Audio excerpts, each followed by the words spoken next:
Hello students, welcome to my channel hello theta. তো আজকে আমি তোমাদের ক্লাস 10 ম্যাথের রায় মার্টিন প্রশ্নবিচিত্রার মডেল কোশ্চেন পেপার 1 যেটা রয়েছে তার দীর্ঘ উত্তর ভিত্তিক অর্থাৎ 5-এর দাগের অঙ্ক থেকে শুরু করব। ঠিক আছে, এই যে 5, 6, 7, 8 এগুলো করব। তো আগের দিন 1, 2, 3, 4 অলরেডি করে দিয়েছি আমি মডেল কোশ্চেন পেপার 1 এবং 2 এর। তোমরা যারা দেখোনি তারা প্লে লিস্ট থেকে যে দেখে নিতে পারো, আমি ডেসক্রিপশন বক্সে আমি তার লিঙ্ক দিয়ে দেবো।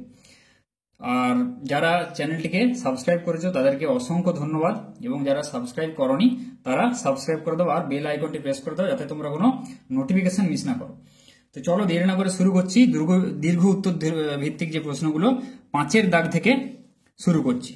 ঠিক আছে, দেখো 5-এর দাগেরটা কি বলেছে। দেখো প্রথমটা, এক ব্যক্তি 30,000 টাকা 3 বছরের জন্য এমনভাবে ধার করলেন যে প্রথম, দ্বিতীয়, তৃতীয় বছরে বার্ষিক চক্রবৃদ্ধি সুদের হার যথাক্রমে 4%, 5% এবং 6%। 3 বছরের শেষে তিনি সুদে আসলে কত টাকা শোধ করবেন। ঠিক আছে, মানে 3 বছরের পর তার যে চক্রবৃদ্ধি সমূলটা হবে, মানে যে যত টাকা শোধ করতে হবে সেটা আমরা বের করব। তো দেখো আমি দুটো প্রসেসে পদ্ধতিতে অঙ্কটা করেছি। তো দুটো পদ্ধতি বলবো। প্রথমটা দেখো একটা লং পদ্ধতি, যেটা আমরা করে থাকি। কি করেছি দেখো, ধরি প্রথম বছরের আসল 100 টাকা, এটা ধরে নিয়েছি। ঠিক আছে, তাহলে প্রথম বছরের সুদ কত, 4% সুদ, আর দ্বিতীয় বছরে 5%, তৃতীয় বছরে যে 6%।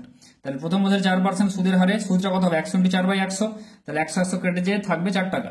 দ্বিতীয় বছরের আসল দেখো, প্রথম বছরের শেষে চক্রবৃদ্ধির ক্ষেত্রে কি হয়, প্রথম বছরের শেষে যে সুদটা হয় সেটা আসলের সাথে যোগ হয়, নিয়ে সেটা আবার পরের বছরে কি হয়, সেই চক্রবৃদ্ধি সমূলটা হয়। মানে টোটাল যে আসলটা সেটা প্রথম বছরের শেষে সুদ প্লাস আসল মিলে যেটা হয়, সেটা দ্বিতীয় বছরের শুরুতে কি হয়, ওই টাকাটাই আসল হয়ে যায়, মানে চক্রবৃদ্ধি সমূল হয়। দ্বিতীয় বছরের শুরুতে আসল কত, 100 প্লাস এই 4 টাকাটা যোগ করলাম, 100 প্লাস 4 সমান 104 টাকা। এরকম দ্বিতীয় বছরের 5% সুদ বলেছে, দ্বিতীয় বছরের সুদটা আলাদা এখানে। তাহলে কত হবে, এই যে 104 টাকার উপর এই সুদটা চাপবে, 104 × 5/100। বোঝা গেল? তাহলে এখানে কাটাকুটি করেছি, 5 × 20 100। ঠিক আছে, আর এখানটা হচ্ছে দেখো 4 × 5 = 20, আর এখানে 4 × 26 = 104। তাহলে এটা হবে টোটাল 26/5 হবে 5.20 টাকা। বোঝা গেল? তাহলে দ্বিতীয় বছরের 5% সুদের হারে যে সুদটা এত টাকা, 100 টাকার উপর। এবার তৃতীয় বছরের আসল কি হবে, এই যে 104 টাকাটার সাথে আবার এই 5 টাকা 20 পয়সা যোগ হবে। তাহলে 104 প্লাস 5 টাকা 20 পয়সা সমান 109 টাকা 20 পয়সা, বা 109.2 টাকা। এবার কি করেছি, তৃতীয় বছরে 6% সুদ বলা আছে, সেটা হিসাব করেছি সুদটা 109.20 × 6/100। দেখো এখানে কাটাকুটি করেছি, কাটাকুটি করে আসবে 6.552 টাকা। 3 বছরের সমূল চক্রবৃদ্ধি, মানে চক্রবৃদ্ধি সমূল যেটা, সেটা কি, সেটা এবার 3 বছরের শেষে কি সেই একই প্রসেস, 109 টাকার সাথে আবার এই টাকাটা যোগ হবে 6.552, মানে 115 টাকা, 115.752 টাকা। চক্রবৃদ্ধি সুদ, এবার সুদটা কি, এই যে 3 বছরের শেষে এটা কি চক্রবৃদ্ধি সমূল টোটাল টাকাটা। আর আমরা প্রথমে কত করে ছিলাম, প্রথম বছর আসল কত ধরেছিলাম, 100 টাকা। তাহলে 115.752 মাইনাস 100। ঠিক আছে, প্রথম বছরে যে আমরা আসল টাকাটা ধরেছিলাম ওইটা কি করব আমরা, 115.752 থেকে আমরা বাদ দিয়ে দেবো, কত হচ্ছে 15.752 টাকা। এবার দেখো 100 টাকা আসল হলে ওই কি নিয়ম, চক্রবৃদ্ধি সুদ হবে, বা তোমরা একবারও করতে পারো, আমি এখানে বোঝার সুবিধার জন্য করেছি। 100 টাকা আসল হলে চক্রবৃদ্ধি সুদ হবে 15.752 টাকা। 1 টাকা আসল হলে চক্রবৃদ্ধি সুদ হবে কত, এত বাই 100। 30,000 টাকা বলা আছে কোশ্চেনে, 30,000 টাকা মানে যদি ধার নেয় কত টাকা শোধ করতে হবে, তাহলে 30,000 টাকা এখানে আসল।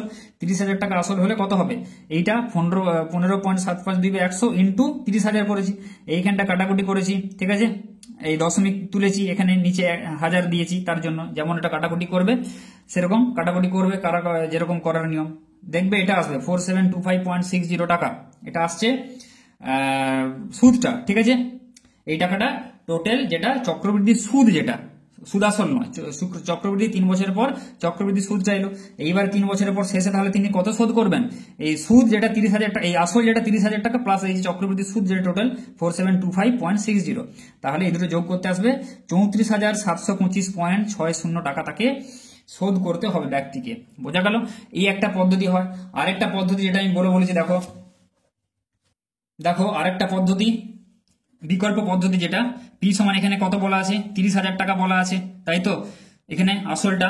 তাহলে আমরা একটা সূত্র জানি, চক্রবৃদ্ধি সুদের যে সূত্রটা সেটা ফেলিয়ে দাও, 1 P into 1 plus R1/100 into 1 plus R2/100। এখানে R1 R2 কেন দিচ্ছি, এখানে দেখো প্রতি বছর সুদ কিন্তু আলাদা বলা আছে।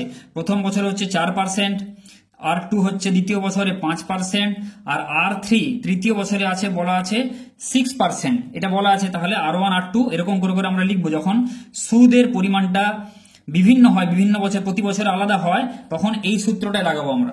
তাহলে পি, তাহলে এখানে 30,000 টাকা আসল সমান 30,000, এগুলো সুদ লিখবে, তাই তো 1 প্লাস R1 এর জায়গায় কত বসাবো 4/100 ইন্টু 1 প্লাস 5/100 ইন্টু 1 প্লাস 6/100। এইটা এবার হিসাব করবো আমরা। 30,000 এইখানে যেটা আমরা কত হচ্ছে 4/25 100, তাহলে 1 প্লাস 1 এর 25 মানে হচ্ছে এটা 26/25, এটা হিসাব করবে, ইন্টু এটা 5/20 100, এইটা যদি যোগ করো তোমরা এটা আসবে 21/20 আসবে, তাই তো। আর এইটা হচ্ছে 2 3 6 2 50 100, তাহলে এটা যদি তোমরা হিসাব করো এইটা আসবে নিচে হচ্ছে 50 হবে আর উপরে হবে 53/50 আসবে।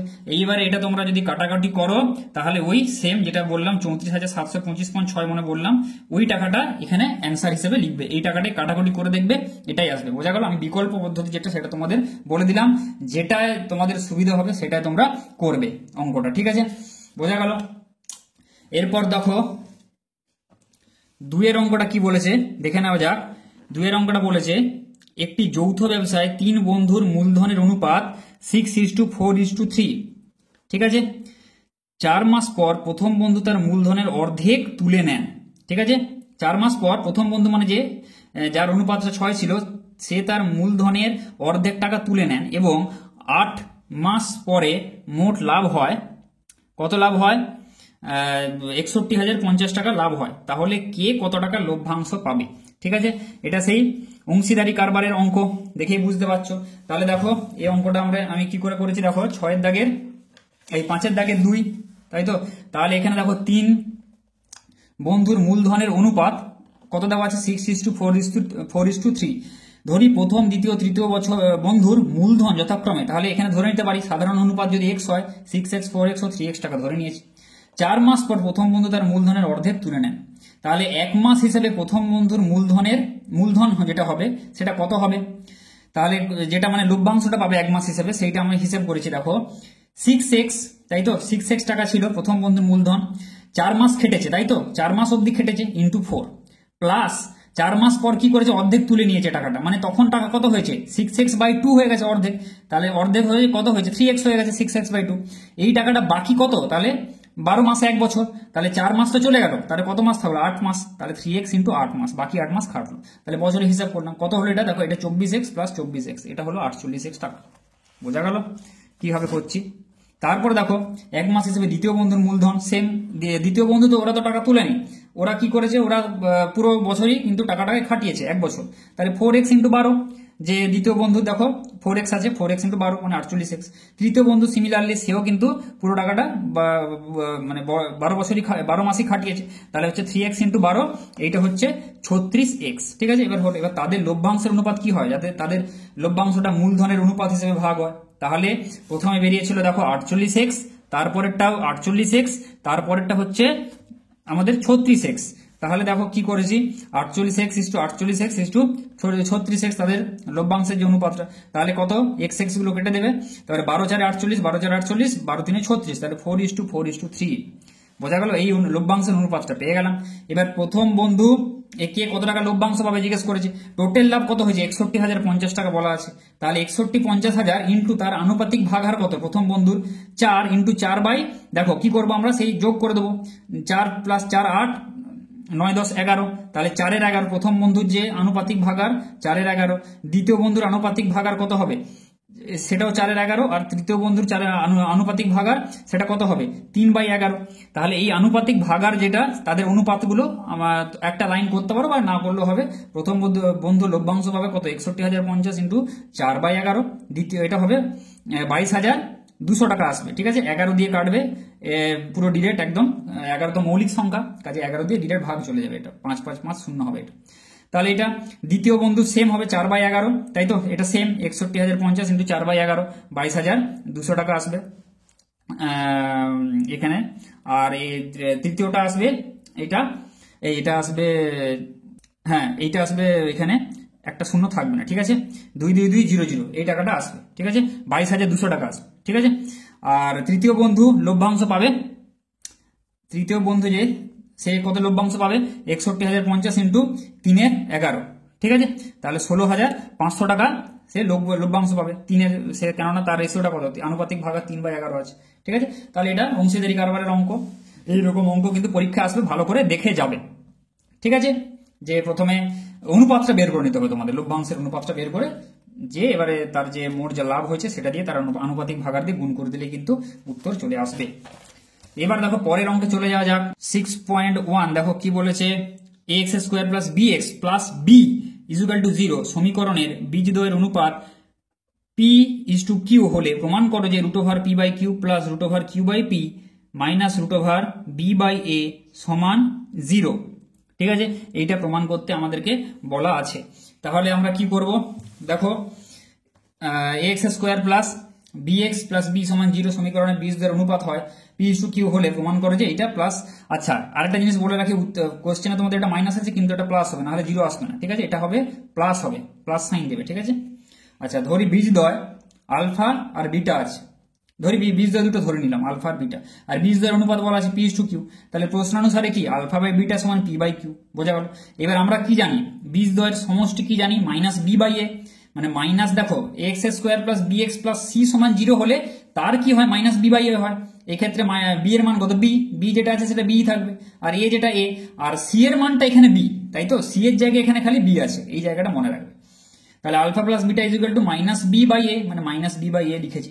আলফা বিটা সমান কত হয়, এমনি c/a হয়, তাই তো, c এর জায়গায় কত আছে, b আছে, তাহলে b/a হবে, ঠিক আছে, বোঝা গেল।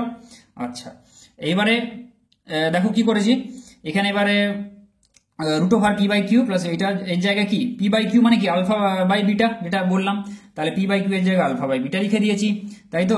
q/p এর জায়গায় তাহলে কত হবে, এটা উল্টে যাবে β/α √, আর b/a যেমন আছে রেখে দিয়েছি, ঠিক আছে। এবার দেখো এবারে এটাকে লসাগু করেছি, যোগ করেছি, এই দুটোকে যোগ করেছি, তাহলে নিচে কত আসবে লসাগু, √α ইন্টু √β আসবে। এবারে তাহলে নিচে কিন্তু √α/√β, ঠিক আছে, যাদের অসুবিধা হয় রুটের করতে ভেঙে নেবে, √α/β মানে √α/√β এটা করে নেবে। তাহলে √β ইন্টু এখানে কি কমন আছে, √βটা কমন আছে, তাহলে √α ইন্টু এই √α সাথে গুণ হবে, হয়ে কত হবে, √α হোল স্কোয়ার হয়ে যাবে, বোঝা গেল। এইভাবে আমরা লসাগুটা করলাম। তাহলে এখানে নিচেও এটাও সেম, তাহলে √α একে √α, তাহলে √b এর সাথে এই √bটা গুণ হবে, তাই তো, উপরে √b ইন্টু √b মানে √b এর হোল স্কোয়ার করলাম, তাহলে প্লাস √b/a যেটা আছে লিখে দিলাম, এটাকে আলাদা রাখলাম। এবার দেখো তাহলে √α হোল স্কোয়ার মানে কি, আলফা রুট করছি আবার কি করছি, হোল স্কোয়ার করে দিচ্ছি, মানে এক পা পিছোচ্ছি আবার এক পায়ে দিয়ে যাচ্ছি, মানে কি আলফাটাই থাকবে, তাই তো, ব্যাপারটা বোঝা গেল। রুট করে কোনো রাশি যদি আমি হোল স্কোয়ার করি সেই জিনিসটাই থাকে, এটা মনে রাখবে। তাহলে আলফার হোল স্কোয়ার মানে আলফা, √β হোল স্কোয়ার মানে বিটা, ঠিক আছে, √α whole square alpha divided by √α/β যেটা আছে রেখে দিলাম, প্লাস √b/a। এবার দেখো এখানে দেখো আলফা বিটা সমান কত বেরিয়েছিল, b/a, তাহলে রুট করলে দুপাশে √α/β সমান √b/a হচ্ছে, তাই তো। তাহলে সেই মানটাই কিন্তু আমি এখানে এই যে √α/β জায়গায় এখানে কি বসিয়েছি, √α/β জায়গায় √b/a বসিয়েছি, যেটা এক্ষুনি বললাম। এবার দেখো আর আলফা/β জায়গায় কি বসিয়েছি, মাইনাস b/a যেটা এসছে আগে, প্লাস √b/a, ঠিক আছে, জাস্ট মানগুলো বসালাম এখানে।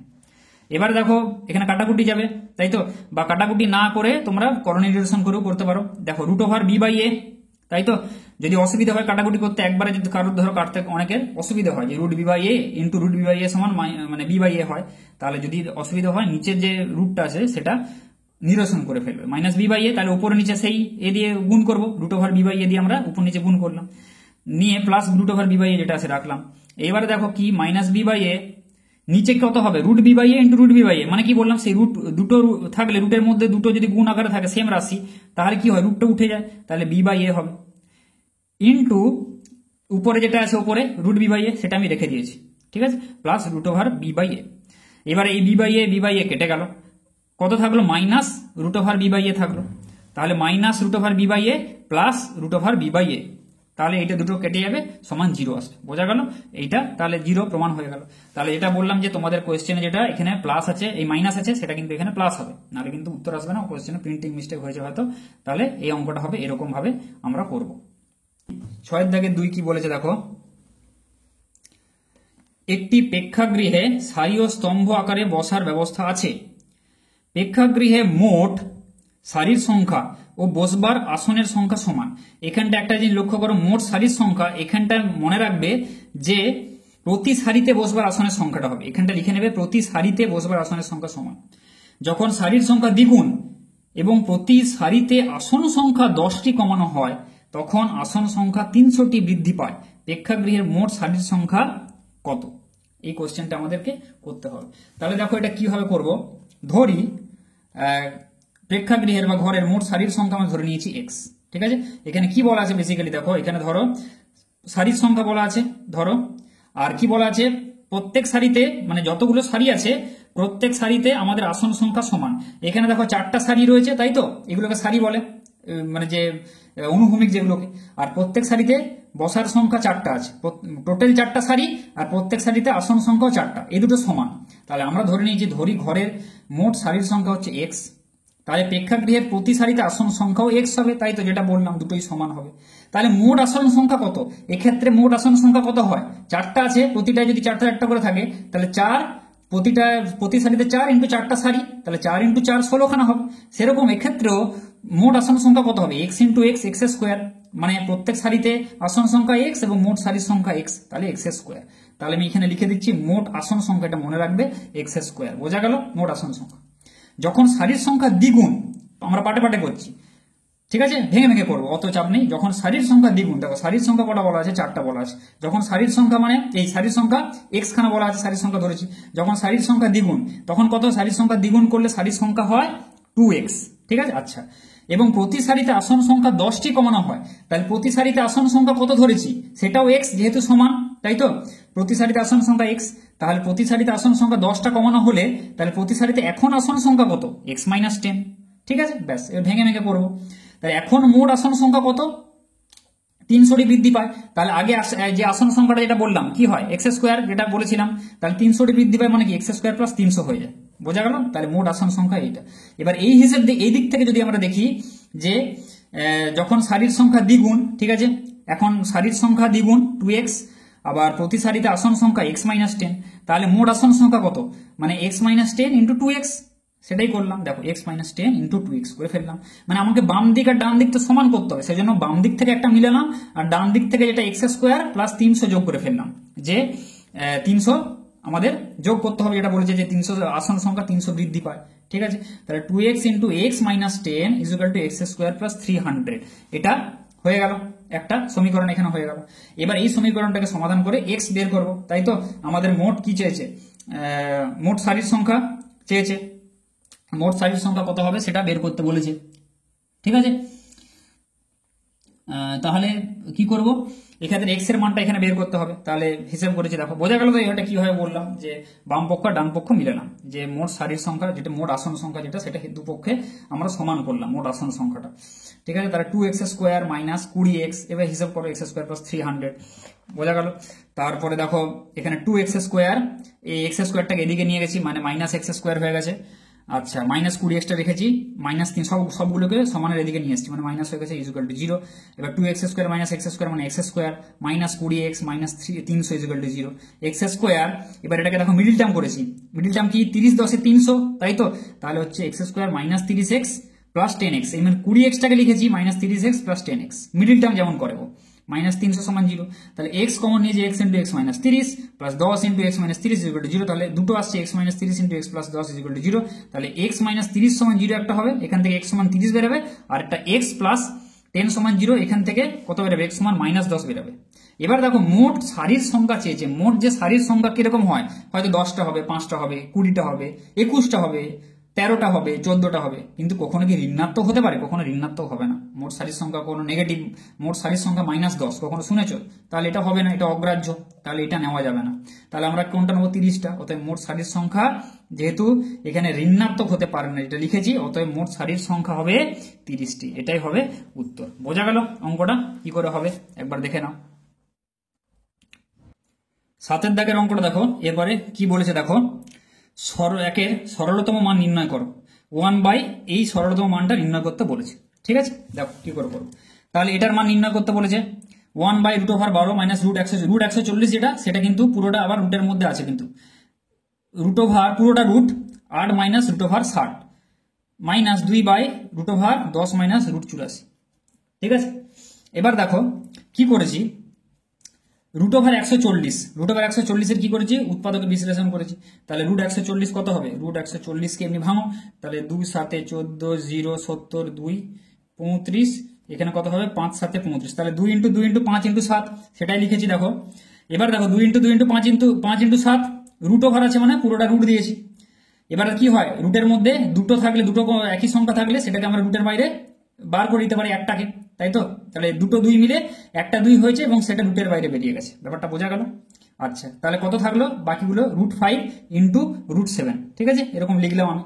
এবার দেখো কেন এরকম লিখলাম, ফান্ডাটা দেখো, √12 মাইনাস 140 আছে, √12 মাইনাস এই, হ্যাঁ 12 মাইনাস 140টা লিখলাম। √ যেটা আছে সেটা না লিখে আমি খালি 12 মাইনাস √140 লিখলাম। কেন লিখলাম এখানে দেখো, এটাকে আমরা হোল স্কোয়ার হিসেবে ভাঙবো। ঠিক আছে, মানে আইদার a - b বা a + b, এখানে a - b দেখেই বুঝতে পারছো a - b এর হোল স্কোয়ার যাবে। দেখো এটা 2ab হয়ে গেছে, 2 × a × b হয়ে গেছে। 2 ধরে নাও এটা a, এটা b। ঠিক আছে, এই পার্টটা ধরে নাও a, এই পার্টটা ধরে নাও b। বোঝা গেল? এবার দেখো তাহলে √7 স্কোয়ার করবো, a square plus b square মানে √5 স্কোয়ার মাইনাস 2 × a × b। তাহলে কত হলো? a - b এর হোল স্কোয়ার মানে √7 মাইনাস √5 এর হোল স্কোয়ার। এবার দেখো এইটা কি করে 12 আসছে? এটা তো হয়ে যাচ্ছে। √140 কে আমরা এটা লিখলাম 2 × √5 × √7, এটা লিখলাম। এবার এই যে 12 যেটা আছে, 12টাকে দেখো একইভাবে এমনভাবে অঙ্কগুলো দেওয়া আছে যেন দেখবে ঠিক বোঝা যাচ্ছে। দেখো √7 এর হোল স্কোয়ার মানে a স্কোয়ার প্লাস √5 এর হোল স্কোয়ার, এটা যদি তোমরা হিসাব করো, √7 এর হোল স্কোয়ার মানে কত? 7, তাই তো? আর √5 এর হোল স্কোয়ার মানে কত? 5। √5 × √5, সে যেক্ষুনি বললাম যে কোন রুটের স্কোয়ার করলে রুটটা উঠে যায়। তাহলে 7 + 5 দেখো এটা হয়ে যাচ্ছে 12 হয়ে যাচ্ছে। দেখো তোমাদের 12 চলে এলো, তাই তো? তাহলে √7 মাইনাস √5 এর হোল স্কোয়ার, তাহলে এটাকে আমরা লিখতে পারি। হয়ে গেল? বোঝা গেল জিনিসটা? এই জিনিসটাই মেন এখানে, এই অঙ্কটা, এই যে একটা আমি দেখিয়ে দিলাম 12 মাইনাস √140 কে আমরা √7 মাইনাস √5 এর হোল স্কোয়ার লিখে ফেললাম। ঠিক আছে, এবারে একইভাবে 8 মাইনাস √60 সেম ভাবে 60 উৎপাদক করবে। দেখো এটা কি আসবে? 2 × 2 × 5 × 3, 2 × 4 5 20 3 60, তাই তো? উৎপাদক করলে এটা আসবে। তাহলে সেরকম ভাবে লিখবে 2 × √5 × √3 লিখবে। তাহলে এটা a, এটা b। তাহলে দেখো √5 এর whole square plus b square মানে √3 এর হোল স্কোয়ার। দেখো √5 এর হোল স্কোয়ার মানে 5, √3 এর হোল স্কোয়ার মানে 3, তাহলে 5 + 3 দেখো 8 হয়ে গেল, তাই তো? তাহলে a square minus 2ab plus b square, তাই তো? তাহলে a - b এর হোল স্কোয়ার হয়ে গেল। সেম ভাবে দেখো 10 মাইনাস √84 যেটা আছে সেরকম ভাবে করেছি। 84 এর প্রথমে উৎপাদক করলাম, 2 × √7 × √3 হবে, আর √7 এর হোল স্কোয়ার প্লাস √3 এর হোল স্কোয়ার করে দিলাম। তাহলে a square minus 2ab plus b square সমান a - b এর হোল স্কোয়ার, √7 মাইনাস √3 এর হোল স্কোয়ার হয়ে গেল। এগুলো কিন্তু রুট দিইনি, এবার রুট আছে প্রত্যেকটা। দেখো কি আছে, এগুলো রুটের মধ্যে আছে, কিন্তু বড় বড় রুটের মধ্যে কিন্তু প্রত্যেকটা আছে। তাহলে কি করেছি দেখো, অঙ্কটায় সমান দিয়ে লিখেছি 1/, এই যে দেখো 12 মাইনাস 140 √140 তার রুট আছে, তাহলে 12 মাইনাস √140 এর মান কত বেরিয়েছিল? এটা √7 মাইনাস √5 এর হোল স্কোয়ার, তার আবার রুট, সেটা রুটের আন্ডারে আছে। তার মানে আমি লিখতে পারি √7 মাইনাস √5 এর হোল স্কোয়ার লিখতে পারি, তাই তো? সেরকম ভাবে দেখো প্রত্যেকটা আমি লিখেছি 1/√, ওর জায়গায় যে হোল স্কোয়ার গুলো বেরিয়েছিল প্রত্যেকটা লিখে দিয়েছি। √7 মাইনাস √5 এর হোল স্কোয়ার মাইনাস 1/√5 মাইনাস √3 এর হোল স্কোয়ার মাইনাস 2/√7 মাইনাস √3 এর হোল স্কোয়ার। ব্যাস, অঙ্ক হয়ে গেল। এবার কি করবো দেখো, বারবার বললাম যে কি হয়, হোল স্কোয়ার আছে পুরোটা হোল স্কোয়ার, তার আবার রুট, মানে কি তুমি এক পা এগোচ্ছ বা এক পা পিছোচ্ছ আবার এগিয়ে যাচ্ছ, মানে কি সেম জায়গায় আছো। তাহলে আমি যদি কি রুট করে আবার যদি হোল স্কোয়ার করে দিই বা হোল স্কোয়ার করে যদি রুট করে দিই, তাহলে কি হবে? সে একই হবে, মানে এক পা এগিয়ে আবার এক পা পিছিয়ে যাচ্ছ, মানে কি একই জায়গায় দাঁড়িয়ে আছো, মানে √7 মাইনাস √5 হয়ে গেল। এটাও সেম 1/√5 মাইনাস √3 হয়ে গেল, মাইনাস 2/√7 মাইনাস √3 হয়ে গেল। মানে রুটগুলো উঠে গেল। এবারে কি করবো, যেমন কি করো নির্দেশন করবে নিচে, এবারে √7 মাইনাস √5 এর অনুবন্ধী দিয়ে গুণ করবে উপর নিচে, মানে কি √7 প্লাস √5 দিয়ে উপর নিচে আমি গুণ করলাম। এক্ষেত্রে কি √5 প্লাস √3 দিয়ে উপর নিচে গুণ করলাম, আর এক্ষেত্রে √7 প্লাস √3 দিয়ে উপর নিচে গুণ করলাম। দেখো উপরটা তো যেমন আছে থাকবে, উপরটা যেমন আছে থাকছে প্রতিটা, নিচেরটাই কি হবে দেখো a প্লাস বি, সেই a plus b into a minus b, সূত্র কি a square minus b square, মানে এটাকে a ধরো এটাকে b ধরো, তাহলে কি √7 এর হোল স্কোয়ার মাইনাস √5 এর whole square, a square minus b square. এটাও তেমন কি √5 এর হোল স্কোয়ার মাইনাস √3 এর whole square, a square minus b square, এটাও √7 এর হোল স্কোয়ার মাইনাস √3 এর হোল স্কোয়ার। এবারে দেখো কি করলাম, √7 এর হোল স্কোয়ার মানে কি 7 মাইনাস √5 এর হোল স্কোয়ার মানে কি 5, তাহলে 7 মাইনাস 5 2, 5 মাইনাস 3 2, 7 মাইনাস 3 4 হয়ে যাচ্ছে। এবার উপরে কত ছিল 2 ছিল, এই 2 আর এই 4 কেটে নিচে 2 হয়ে গেল। এবার দেখো লসাগু করে, যেমন লসাগু করি যোগ করি, যেমন এখানে করলাম সেখানে 2 হচ্ছে কত, লসাগু থাকবে 2 2 2 আছে লসাগু। এবার 2 1 কে 2, উপরে হবে √7 প্লাস √5 মাইনাস √5। এবার দেখো এই মাইনাস আর এই প্লাসে মাইনাস হয়ে যাবে, তোমরা ব্র্যাকেট দিয়েও করতে পারো, আলাদা আলাদা করে কোনো ব্যাপার নয়, একদম আমি করে দিয়েছি মাইনাস √5 মাইনাস √3 মানে এটা লসাগু করবে এরকম আসবে। এবার কি হয় √7 আর এই √7 মাইনাস √7 কেটে যাবে, √5 আর এই মাইনাস √5 কেটে যাবে, তাহলে উপরে কত পড়ে থাকবে মাইনাস √3 মানে কত মাইনাস 2√3, দুটো যোগ করছো মানে মাইনাস x কত হয় মাইনাস 2x, সেরকম মাইনাস √3 মানে মাইনাস 2√3, তাহলে মাইনাস 2√3 উপরে নিচে হচ্ছে 2, তাহলে মাইনাস 2√3 বাই 2, 2 2 কেটে গেল, উত্তর হবে মাইনাস √3, এটাই হবে উত্তর। বোঝা গেল অঙ্কটা কিভাবে করলাম? তাহলে এখানে হোল স্কোয়ার যে ভাঙলাম সেটাই হচ্ছে মেন জিনিস, এই ধরনের অঙ্ক কিন্তু আসে, কাজে তোমরা যে প্যাটার্নগুলো যে পদ্ধতিগুলো সেগুলো মাথায় রেখে দাও যে এই ধরনের হতে পারে, হয়তো হতে পারে যে এই যে square plus b square minus 2ab হিসেবে, বা তোমাদের a প্লাস বি এর হোল স্কোয়ার হতে পারে, বা করণ নির্দেশন, এই প্যাটার্নগুলো পদ্ধতিগুলো কিন্তু মাথায় রাখো, যে একটা এই টাইপের অঙ্ক দিলে ওই পদ্ধতিতে হয়তো হতে পারে, সেটা চেষ্টা করে দেখবে। যদি পদ্ধতিটাই না জানো তোমরা কিন্তু চেষ্টা করতে পারবে না। সেই জন্য অঙ্কের সব থেকে গুরুত্বপূর্ণ জিনিস হচ্ছে প্রসেসটা, এই যে সেম অঙ্ক আসবে তেমন তো নয়, এইরকম টাইপের অঙ্ক আসতে পারে, কাজে প্রসেসটা খুব ভালোভাবে যেভাবে বলছি সেগুলো মাথায় ঢুকিয়ে নাও। এবার দেখো 7 দাগের 2, তাহলে এখানে কি বলা আছে দেখো, যদি 2x প্লাস 3y সমানুপাতিক 3x প্লাস 2y হয় তবে দেখাও যে এটা 2x প্লাস 3y সমানুপাতিক, দেখো 3x প্লাস 2y, তাহলে দেখো সমানুপাতিক চিহ্নটাকে তুলতে গেলে কি করতে হবে, 2x প্লাস 3y সমান একটা k ধ্রুবক দিয়েছি, যেখানে k একটা অশূন্য ধ্রুবক, তাই তো 3x plus 2y, 2x plus 3y সমান এবার গুণ করে দিয়েছি 3kx প্লাস 2ky। এবার দেখো 2x মানে x গুলোকে এক পাশে এনেছি, 2x মাইনাস 3kx হবে সমান 2ky মাইনাস 3y করেছি।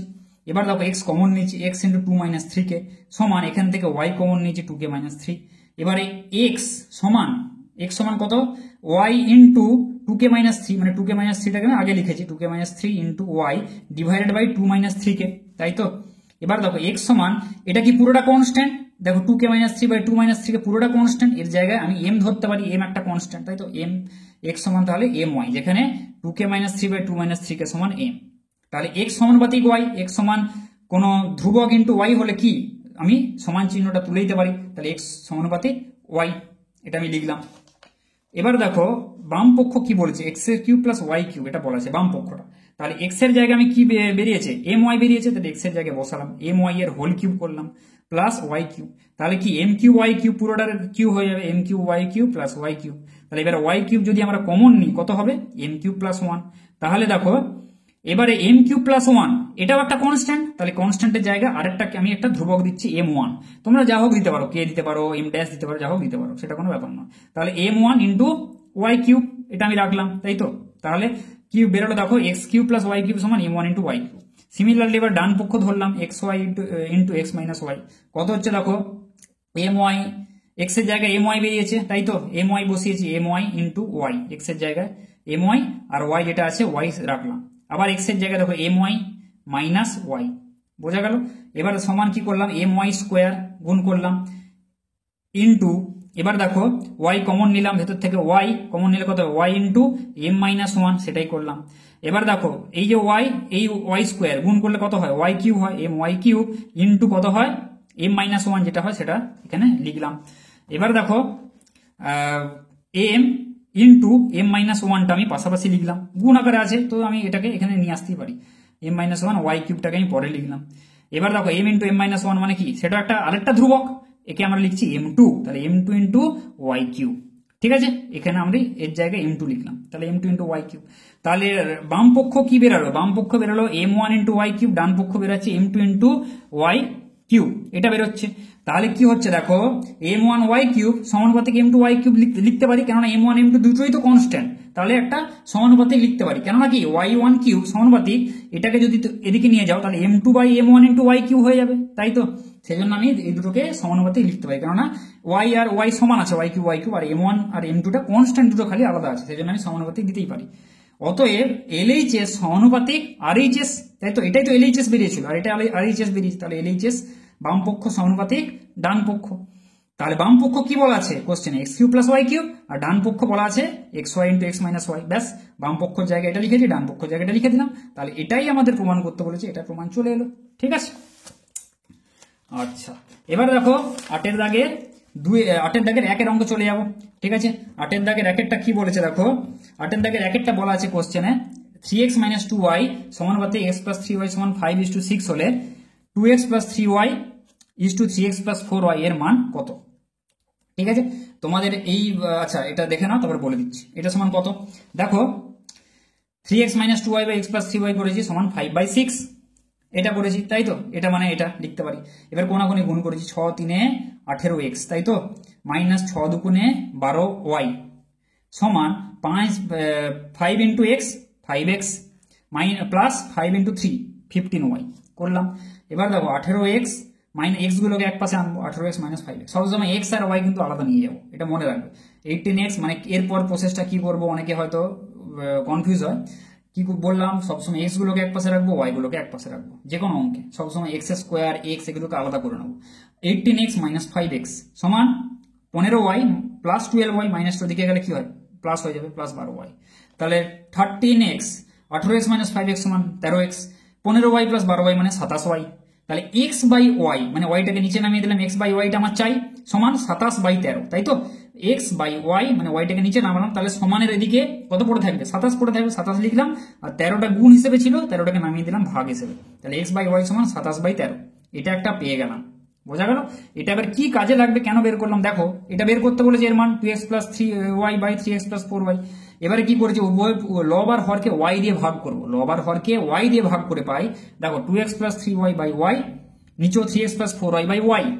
এবারে দেখো 2x প্লাস 3y মানে দেখো এটা কি লসাগু টার্মে আছে, অনেকে এই জায়গাটা একটু কনফিউশন হয়, অনেকে দেখো a প্লাস b বাই, এটা যদি হয় যখন এসছে প্রসঙ্গটা বলে দিই, a plus b by x যদি হয় আমরা লিখতে পারি তাকে a by x plus b by x. কেননা দেখো তোমরা a by x plus b by x থাকলে এটা ফ্যাক্ট করে ফেলবে, কেননা কি লসাগু করলে এটা চলে আসবে, নিচে এক্স লসাগু উপরে হবে a প্লাস b। কিন্তু যখন এটা দেওয়া থাকবে অর্থাৎ উত্তর দেওয়া থাকবে, উত্তর থেকে কিন্তু কোশ্চেনে যেতে অনেকের অসুবিধা হয়, মানে কি করবে অনেকে কিন্তু ভাবো, সেটা দেখো কি করবে, a plus b by x মানে কি, এখান থেকে আমি যোগফল টার্মে নিয়ে যাবো, কি করবো a বাই এক্স মানে কার যোগফল এটা, তাহলে a by x plus b by x করবো। বোঝা গেল? ব্যাস, ইজি জিনিস। এবার দেখো 2x by y plus 3y by y, সেটাই করেছি, 2x বাই ওয়াই লিখেছি প্লাস 3y বাই ওয়াই মানে কত, y কেটে গেলে 3 থাকবে। সিমিলারলি 3x বাই ওয়াই নিচে হবে প্লাস 4y বাই ওয়াই মানে y কেটে গেলে 4 থাকবে। এবার দেখো x বাই ওয়াই এর মান তো বের করে রেখেছি 27/13, এটা বসিয়েছি x বাই ওয়াই, এই জন্য x বাই ওয়াইটা এখানে করলাম। বোঝা গেল কেন y দিয়ে ভাগ করলাম, এই জন্য প্রত্যেকটা জিনিসের কিন্তু উদ্দেশ্য রয়েছে। তাহলে x বাই ওয়াই জায়গায় বসালাম 2 into 27/13 plus 3 divided by 3 into কত 27/13, x বাই ওয়াই জায়গায় 27/13 প্লাস 4। এইবারে দেখো কি করবো, এবার তো অঙ্ক হয়ে গেল প্রায়। এবার উপরে দেখো 13 লসাগু করলাম, তাহলে উপরে 27 দুগুণে 54 হচ্ছে, এটা হিসাব করে নেবে। তাহলে উপরে যদি 13 লসাগু হয় উপরে থাকবে 54 প্লাস 39/13, আর নিচে যদি যোগ করো 27 3 81/13 প্লাস 4, এটা যোগ করলে হবে 81 প্লাস 52/13, ওটা যোগ করে নেবে। এবার কি হয় 13 আর 13টা কেটে যাবে, এই 13 তাহলে উপরে পড়ে থাকবে 54 প্লাস 39 মানে 93, আর এটা 81 প্লাস 52 মানে 133, এটা হবে উত্তর যদি এইরকম থাকে। এবারে উত্তর বলা আছে 17/19, ঠিক আছে? 17/19 যদি উত্তর হতে হয় তাহলে কিন্তু এটা হবে না, এটা হবে 5y হয়। এইটা 3y দেওয়া আছে তোমাদের, এটা খুব সম্ভবত 5y হবে, ঠিক আছে? 2x প্লাস 5y করে দেখবে divide by 3x plus 4y, এটা আসবে 17/19, তবে উত্তরটা মিলবে। এইটা যদি থাকে এর উত্তর হবে এটা, এই যে 93/133। প্রসেস সেম, উত্তর হয়তো যেটা দেওয়া আছে এখানে হয়তো 3y জায়গায় এটা 5y হবে, বা উত্তর যে কোনো একটা ভুল আছে, হয় 5y হবে না হলে উত্তরটা ভুল আছে, ঠিক আছে? কিন্তু প্রসেস একদম সেম, যা থাকুক না কেন এইভাবে করবে অঙ্কটা, ব্যাপারটা বোঝা গেল? তাহলে এটার উত্তর হবে কিন্তু এটা অ্যাকচুয়াল, এটার উত্তর হবে এটা 93/133, এটা কারেক্ট। 8-এর দাগে 2-এরটা বলা আছে দেখো, যদি দুটি সংখ্যা এক্স এবং ওয়াই এর মধ্য সমানুপাতি 6 এবং তৃতীয় সমানুপাতি 48 হয়, তবে সংখ্যা দুটি কি কি? দুটি সংখ্যা বলা আছে এক্স এবং ওয়াই, তাদের মধ্য সমানুপাতি 6 বলা আছে, আর তৃতীয় সমানুপাতি বলা আছে 48, তবে সংখ্যা দুটো মানে এক্স আর ওয়াই এর মান বের করতে হবে। তাহলে দেখো কি করব, দুটি সংখ্যা ধরে নিলাম এক্স আর ওয়াই, যেমন ধরতে হয়। মধ্য সমানুপাতি 6 মানে কি, দুটি সংখ্যার মধ্যে এক্স ও ওয়াই এর মধ্য সমানুপাতি 6 মানে x/6 সমান কত, 6/y, তাই তো? মধ্য সমানুপাতি মানে এটা। তাহলে কোনাকুনি গুণ করেছি, তাহলে xy সমান কত, 6×6 36, তাহলে x সমান এখান থেকে বার করেছি 36/y, ঠিক আছে? এটা বার করে লাগলাম। এবার দেখো তৃতীয় সমানুপাতি বলে দিয়েছি দুটো সংখ্যার কত, 48 বলে দেওয়া আছে, মানে এক্স আর ওয়াই এর তৃতীয় সমানুপাতি 48, মানে কি প্রশ্নানুসারে x/y সমান y/48 তৃতীয় সমানুপাতি, তাই তো? মানে কি x/y/48 যদি হয়, তাহলে x/y সমান y/48, সেটাই করলাম। এবার কোনাকুনি গুণ করলাম, তাহলে কত, y² সমান 48x করে ফেললাম। তারপরে দেখো এবার কি করব, x এর মান যেটা বেরিয়েছে 36/y, সেটা এখানে বসালাম, x এর মান বসিয়ে পাই y² সমান 48 ইন্টু x এর জায়গায় 36/y বসালাম, ঠিক আছে? এবার দেখো কি করেছি, কোনাকুনি y² ইন্টু y, তাহলে y³ হয়ে যাবে, y³ সমান 48 ইন্টু 36, এটা থাকবে। তাহলে y³ সমান 48 ইন্টু 36 গুণ করলে হবে 1728।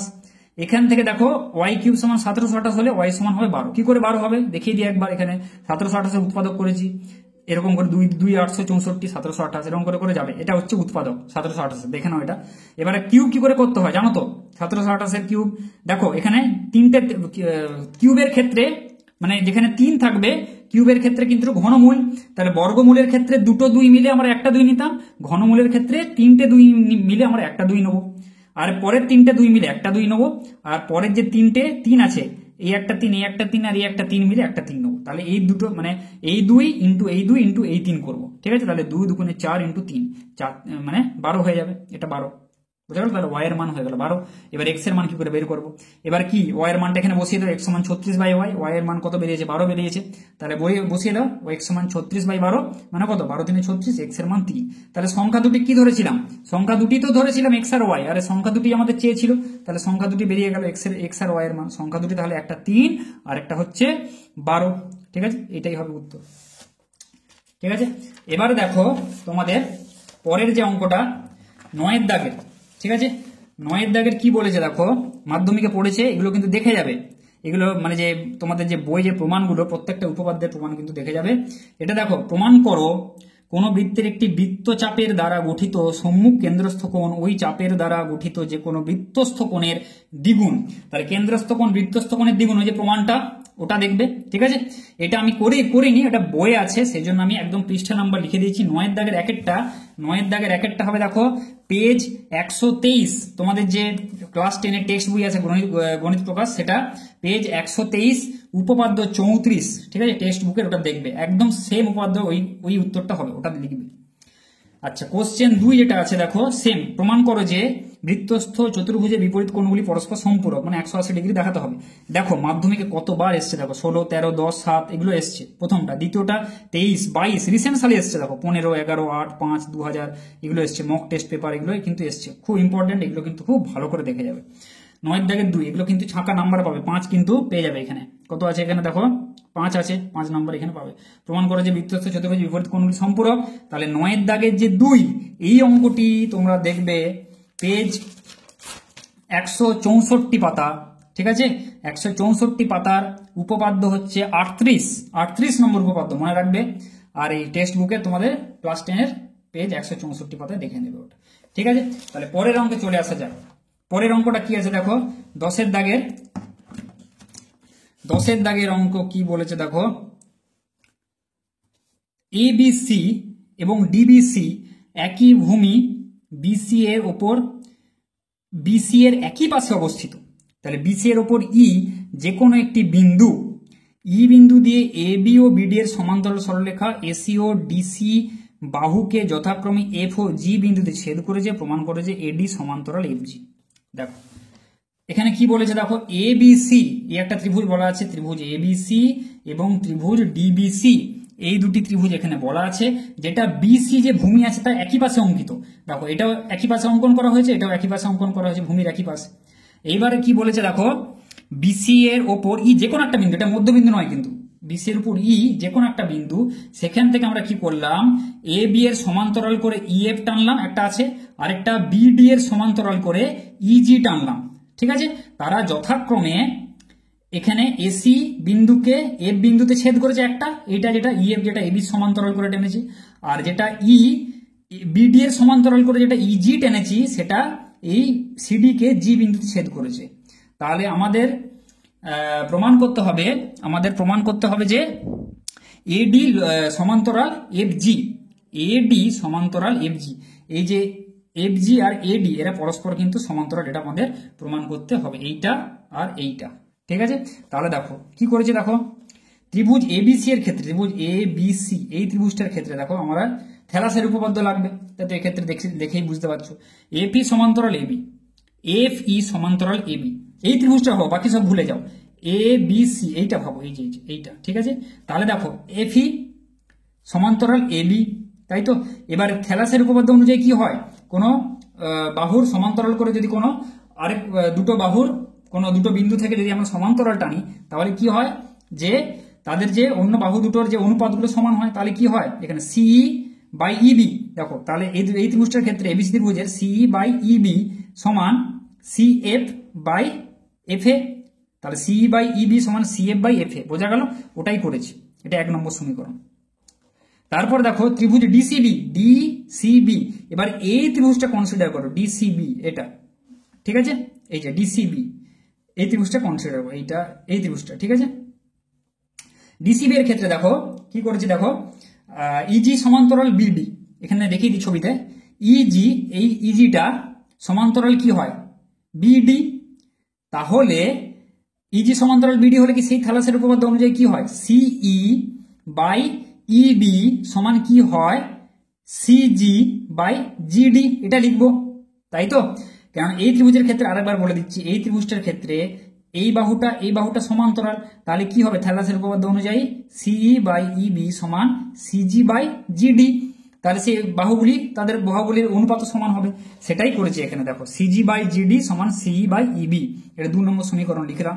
এবার 1 ও 2, এই যে 1 আর 2 যেটা পেলাম, এই 1 ও 2 তুলনা করে পাই, দেখো এখানে ছবিতে বুঝতে পেরেছো তোমরা, তাহলে সি বাই ইবি সমান C F by F A, আবার এর কিন্তু সি বাই ইবি সমান সিজি বাই জিডি আছে, তাহলে দুটো সি বাই ইবি কিন্তু কমন আছে, তাহলে আমরা লিখতে পারি কি সিজি বাই জিডি সমান C F by F A, তাহলে এখানে লিখেছি দেখো C F by F A সমান কি সিজি বাই জিডি লিখেছি, কেননা এটা সমান এটা, আবার এটা সমান কি এটা, ঠিক আছে, তাহলে এটা সমান এটা হবে, তাহলে C F by F A সমান সিজি বাই জিডি।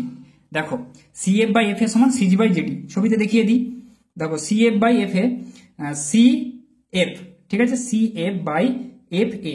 এবার তোমরা ত্রিভুজ সি এ ডি এর ক্ষেত্রে দেখো, সি এ ডি ত্রিভুজ, এবার তোমরা দেখো সি এ ডি এই ত্রিভুজটার ক্ষেত্রে দেখো C F by F A, তাই তো, সমান সিজি বাই জিডি, তার মানে কি থ্যালাসের বিপরীত উপপাদ্য অনুযায়ী যদি এই দুটো বাহুর অনুপাত সমান এই দুটো বাহুর অনুপাত হয়, তাহলে এইটা সমান্তরাল এইটা, ব্যাস এটাই প্রমাণ করতে বলেছে, তাহলে দেখো ওটাই লিখলাম এখানে, তাহলে C F by F A সমান সিজি বাই জিডি, যেটা বললাম থ্যালাসের বিপরীত উপপাদ্য অনুযায়ী, তাহলে এডি লম্ব এফ জি, তাহলে প্রমাণিত হয়ে গেল আমাদের, বোঝা গেল।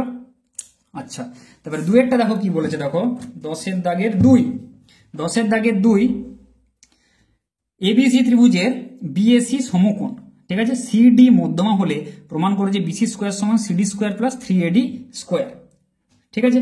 তাহলে দেখো একটা ত্রিভুজ এঁকেছি বিএসি ত্রিভুজ, যার এ কোণটা সমকোণ, আবার বলা আছে কি সিডিটা মধ্যমা বলা আছে, মানে কি এডি সমান বিডি, মানে ডিটা হচ্ছে এবি এর মধ্যবিন্দু, মধ্যমা হলে প্রমাণ করতে বলেছে আমাদের কি বিসি স্কোয়ার সমান সিডি স্কোয়ার, মানে CD square plus 3AD square, এটা প্রমাণ করতে বলেছে। তাহলে দেখো এখানে দেখো কি বলে লিখেছি, দেখো সিডিটা মধ্যমা, অতএব এডি সমান ডিবি, অতএব এডি সমান ডিবি, তাই তো, মধ্যমা মানে কি মধ্যবিন্দু এটা।